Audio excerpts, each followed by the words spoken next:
Hi yes welcome to our channel. Present మనతో పాటు దాము బాలాజీ గారు సీనియర్ జర్నలిస్ట్ ఉన్నారు. వారితో ఒకసారి మాట్లాడదాం.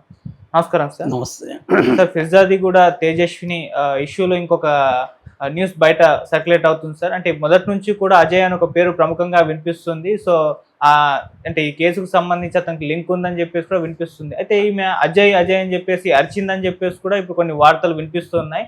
సో అసలు ఏంటి అజయ్ గోలా, ఏం జరిగింది, అజయ్కి ఈ అమ్మాయికి మధ్య సంబంధం ఏంటి, దీనికి సంబంధించి మీరేం చెప్తారు? యాక్చువల్గా ఇప్పుడు తేజస్వి లేదా అనేది తేలలేదు.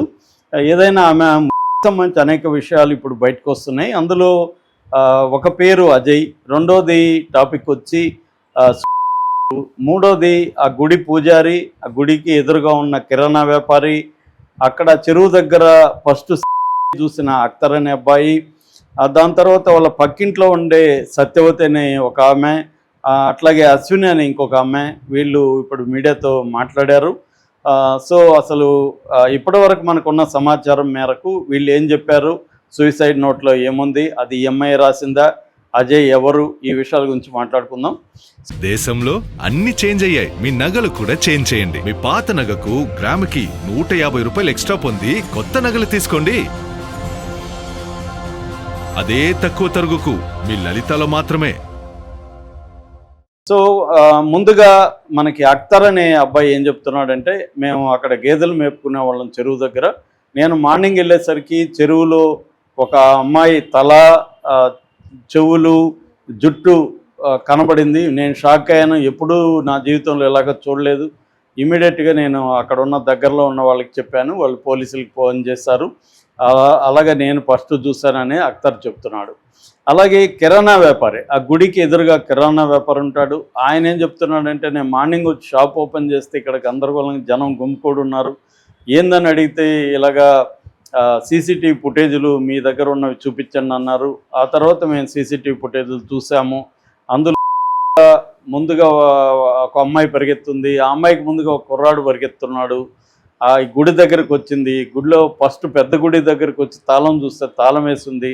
తర్వాత పక్కనున్న చిన్న గుడి దగ్గరికి వచ్చింది, చిన్న గుడి ఓపెన్గా ఉంటే లోపలికి వెళ్ళి చీర లాగింది, చీరతో పాటు విగ్రహం వచ్చేసినట్టు ఉంది, అక్కడ ఏదో కాసేపు ఉన్నట్టుగా ఉంది, అలాగ పరిగెత్తింది తర్వాత అని కిరాణా వ్యాపారి చెప్తున్నాడు. ఈ గుడిని రోజు వచ్చి క్లీన్ చేసే మల్లయ్య అనే ఒక ఆయన ఉన్నాడు, ఆయన మీడియాతో మాట్లాడాడు. ఆయన ఏమంటున్నా అంటే, నేను రోజు 4 గంటల 45 నిమిషాలకి వస్తాను, ఇక్కడికి వచ్చి గుడిని శుభ్రం చేస్తాను అన్నిటినీ. అలాగే నేను వచ్చినప్పుడు తలుపులు తెరుస్తున్నాయి ఈ చిన్న గుడి, లోపల చూస్తే విగ్రహం లేదు. తర్వాత బయట ఒక పర్సు, కొన్ని పేపర్లు పడిపోయి ఉన్నాయి. నాకు చూస్తే భయమైంది, ఏమైంది, ఎవరైనా వచ్చి దొంగతనం చేశారేమో అనుకున్నాను. ఇమ్మీడియట్గా చుట్టుపక్కల ఉన్న వాళ్ళకి లేపి వాళ్ళని, ఇలాగేదో జరిగింది, మీ కెమెరాలు ఉన్నాయి కదా, ఏమైంది చూడండి అని చెప్పాను. దాంతో నేను కూడా వెళ్ళి కెమెరాలు చూశాను. కెమెరాలు చూస్తే ఒక అమ్మాయి ఎత్తి ఈ గుడి దగ్గరికి వచ్చి ఇదంతా లాక్కుంటా ఉండేది కెమెరాలో కనపడింది. ఆ అమ్మాయి దగ్గరే ఈ పర్సు, పేపర్లు కూడా ఉన్నట్టుగా మనకు అర్థమైంది. అక్కడి నుంచి ఆమె పరిగెత్తింది అనేది అతను చెప్తున్నాడు. అలాగే సత్యవతి అనే ఆవిడ రెగ్యులర్గా వాకింగ్కి వచ్చేది. ఆ అమ్మాయి ఎక్కువగా మాట్లాడేది కాదు, ఎప్పుడు చూసినా ఫోన్లో ఉండేది, ఫోన్లు మాట్లాడుకుంటుండేది. ఎప్పుడు చూసినా అమ్మాయి తన పనులు, తన లోకంలో తాను ఉన్నట్టు ఉండేది. మమ్మల్ని అంతా పెద్దగా పలకరించేది కూడా కాదు. మేము కూడా అమ్మాయిని డిస్టర్బ్ ఎందుకు చేయడం అని మా పాటికి మేము వాకింగ్ వెళ్ళేవాళ్ళం. ఎప్పుడు కూడా ఇలాగ ఊహించలేదని ఆమె చెప్తుంది. అట్లాగే అశ్విని అనే అమ్మాయి,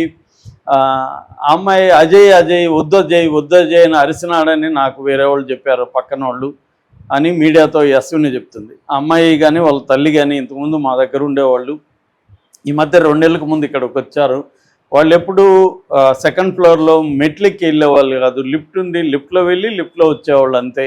ఎప్పుడు కూడా మెట్ల మీద వెళ్ళే కానీ పలకరించడం కానీ ఎప్పుడూ చేయలేదు వాళ్ళు. సో నేను కూడా షాక్ అయ్యానని ఆ అమ్మాయి చెప్తుంది. సో ఇప్పుడు అజయ్ ఎవరు అనేది తెలియదు. అక్కడ కుర్రాళ్ళు కూడా ఉంటున్నారు, 4 కుర్రాళ్ళు ఉంటున్నారు. అక్కడ ఉన్న ఫస్ట్ ఫ్లోర్లో ఉన్న ఒక ఆవిడ, పెద్ద ఆవిడ ఏం చెప్తుందంటే, ఆ రోజు 2:30 ఆ ప్రాంతంలో నేను నిద్రపోతున్నాను, మా కొడుకున్నాడు పక్క రూమ్లో పడుకున్నాడు, సడన్గా దబ్బా దబ్బా దబ్బా అని సౌండ్ వచ్చింది తలుపులు. నేను భయపడిపోయాను, ఎందుకంటే అంతకుముందే ఇక్కడ దొంగతనం జరిగింది. ఈ దొంగతనానికి సంబంధించి ఇక్కడ కూడా ఎవరన్నా అలా తలుపు తడుతున్నారా అని భయపడి నేను లోపలే ఉండిపోయాను, తీయలేదు. కాసేపు తర్వాత సౌండ్ ఆగిపోయింది. ఒక 10 నిమిషాలన్నా కొట్టుంటుంది. కొట్టిన సౌండ్ వినపడింది. నాకు ఎవరని తెలీదు. భయంతో గమ్మున ఉండిపోయినాను. తలుపు తెరవలేదు. ఈలోగా మళ్ళీ కుర్రాళ్ళు వచ్చారు. కుర్రాళ్ళు వచ్చి అమ్మ మేమమ్మ పైన ఉంటాము అంటూ తలుపు తట్టారు. అప్పుడు నాకు కొంత ధైర్యం వచ్చింది. కిటికీ నుంచి అప్పుడు కూడా తలుపు తెరవకుండా కిటికీ నుంచి ఎవరు మీరు అని అడిగితే వాళ్ళు వచ్చి కిటికీ దగ్గరికి వచ్చి అమ్మ మేము పైన ఉంటాం ముగ్గురు కుర్రాళ్ళు, ఏమైంది ఎవరో తలుపు తట్టారని అడిగాను. అక్కడ ఉంటున్న మా దగ్గర సెకండ్ ఫ్లోర్లో ఉంటున్న అమ్మాయి వచ్చిందమ్మా మా దగ్గరికి, మేము భయపడిపోయాము. ఆ తర్వాత కిందికి పరిగెత్తింది. మీ తలుపు తట్టి మళ్ళీ కిందికి వెళ్ళి పరిగెత్తింది. మాకు భయంగా ఉంది. ఓనర్ నెంబర్ కావాలి, మీ కుర్రాన్ని లేపి ఓనర్ నెంబర్ ఇప్పించండి, ఓనర్కి ఫోన్ చేస్తామని వాళ్ళు అడిగారు. అయితే ఆమె ఓనర్ నెంబరు ఇప్పుడు ఇస్తే మీరు ఫోన్ చేసేది ఎందుకు ఇబ్బంది పెడతారు, మీరు వెళ్ళి తలుపులు వేసుకొని పడుకోండి ఏం కాదులే అని నేను వాళ్ళకి చెప్పాను. అయినా వాళ్ళు వినకుండా ఎక్కడికో ఎవరినో పిలిపిస్తూ ఉన్నారు అనేది ఆమె కిటికీలోంచి చూశానని చెప్పింది. ఆమెకి అంతకంటే వివరాలు తెలియదు, ఆ అమ్మాయిని చూడలేదు. సో రావి చెట్టు దగ్గర అదేంటంటే నీతోనే కలకాలం ఉండాలనుకున్నాను, కానీ నువ్వు నన్ను ఒంటరి చేసి వెళ్ళిపోతావని నేను ఊహించలేదు అనే అర్థంగా 4 లైన్లో సూసైడ్ నోట్ అక్కడ ఉన్నట్టుగా ఉంది.